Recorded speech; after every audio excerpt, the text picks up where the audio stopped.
فلسطین اور اسرائیل کا تنازع کیا ہے اور کیا اس کا کوئی حل ممکن ہے؟ چلے دوستو، آج کی ویڈیو میں ہم اسی کو ڈسکس کرنے جا رہے ہیں۔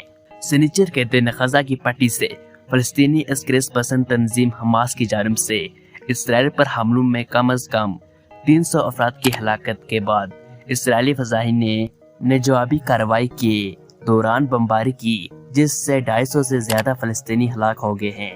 واضح ہے کہ سنیچر کے دن حماس کی جانب سے اسرائیل فوج کے مطابق 3000 راکٹ اسرائیل کے سرزمین پر داغے گئے، جس کے بعد حماس سے تعلق رکھنے والے عسکریت پسند گاڑیوں، موٹر سائیکلوں کے علاوہ پیرا گلائڈرز اور کشتیوں کا استعمال کرتے ہوئے غزہ کی پٹی کے علاقے سے اسرائیل حدود میں داخل ہوئے۔ اسرائیل اور فلسطینیوں کے درمیان گزشتہ مئی کے بعد سے یہ سب زیادہ پرتشدد کشیدہ صورتحال قرار دی جا سکتی ہے۔ ایک بہت ہی امپورٹنٹ سوال، یہ تنازع شروع کیسے ہوا؟ یورپ میں یہودیوں کے ساتھ روا رکھنے جانے والے سلوک کی وجہ سے صہیونی تحریک زور پکڑنے لگی، جس کا مقصد یہودیوں کے لیے الگ ریاست کا قیام تھا۔ اس وقت فلسطین کا علاقہ سلطنت عثمانیہ کے کنٹرول میں تھا، تاہم پہلی جنگ عظیم کے بعد یہ خطہ برطانیہ کے زیر تسلیم آیا، جہاں یہودی بڑی تعداد میں منتقل ہونے لگے اور یوں مقامی عرب آبادی کے ساتھ تناؤ کا آغاز ہوا۔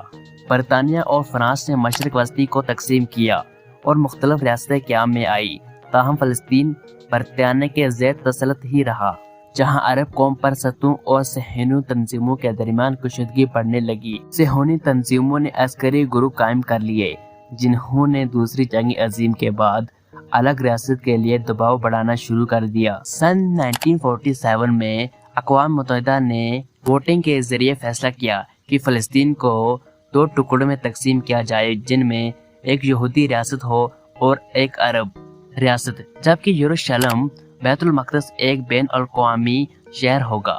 تاہم 14 مئی 1948 کو اسرائیل کا قیام ہوا تو اگلے ہی دن اردن، مصر، شام اور عراق نے حملہ کر دیا۔ یہ پہلی عرب اسرائیلی جنگ تھی، جس کے نتیجے میں اقوام متحدہ کے منصوبے کے مطابق جہاں عرب ریاست بننا تھی، وہ علاقہ مختلف ممالک کے قبضے میں آ گیا اور یوں فلسطینیوں کے لیے ایک تنہے نے جنم لیا۔ 7.5 لاکھ فلسطینی ہمسایہ ممالک خود فرار ہوئے، جہاں انہیں اسرائیلی فوجیوں نے بے دخل کر دیا۔ 1967 کی عرب اسرائیل جنگ نے اس تنازع کو مزید پوشیدہ بنا دیا، جب اسرائیل نے عرب اتحاد کو شکست دے کر مصر سے غزہ کی پٹی، شام سے گولان اور جوردن سے مشرقی یروشلم سمیت ویسٹ بینک یعنی عرب جوردن چھین لیا۔ مصر کو سینائی سے بھی ہاتھ دھونا پڑا۔ 1973 میں مصر اور شام نے اسرائیل پر اپنا علاقہ چھڑانے کے لیے حملہ کیا، جسے یوم کپور جنگ کہا جاتا ہے۔ 6 سال بعد اسرائیل اور مصر نے امن کا معاہدہ کر لیا اور سینائی مصر کو واپس لوٹا دیا گیا۔ جوردن نے بھی کچھ عرصہ بعد اسرائیل کو تسلیم کرتے ہوئے مصر کی تقلید کی۔